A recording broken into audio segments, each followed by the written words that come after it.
سب سے پہلے سب دوستوں کو السلام علیکم دوستوں، پاکستانی کرکٹر کے حوالے سے انتہائی بری خبر آ چکی ہے۔ پاکستان ٹیم کے ایک بہت بڑے کھلاڑی کی والدہ انتقال کر چکی ہے۔ ہر طرف سے تعزیت آنا شروع ہو گئی ہیں۔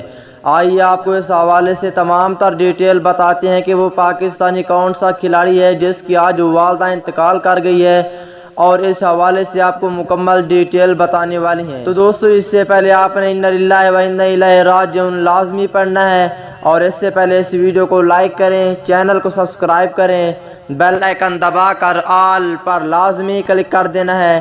تو دوستو، بغیر کوئی آپ کا قیمتی وقت ضائع کیے آپ کو مکمل تفصیل بتانے والی ہیں۔ دوستو، قومی ٹیم کے سابق کپتان اظہر علی کی والدہ انتقال کر گئی ہے۔ 36 سالہ اظہر علی نے سوشل میڈیا پلیٹ فارم میں ٹویٹر پر یہ افسوسناک خبر شیئر کرتے ہوئے لکھا ہے کہ میری والدہ آج انتقال کر چکی ہے۔ ان کے جنازے سے متعلق جلد ہی تفصیلات سے آگاہ کروں گا، لیکن میری درخواست ہے کہ سب جنازے میں شرکت کے وقت کرونا ایس او پیز کو فالو کریں۔ انہوں نے اپنے چاہنے والوں کی والدہ کے لیے دعاؤں کی درخواست کی تھی۔ پاکستان ٹیم کے سابق کپتان سرفراز احمد نے بھی تعزیت کی۔ سرفراز احمد نے لکھا، انا للہ و انا الیہ راجعون، اللہ پاک مغفرت کرے اور جنت الفردوس میں جگہ عطا فرمائے۔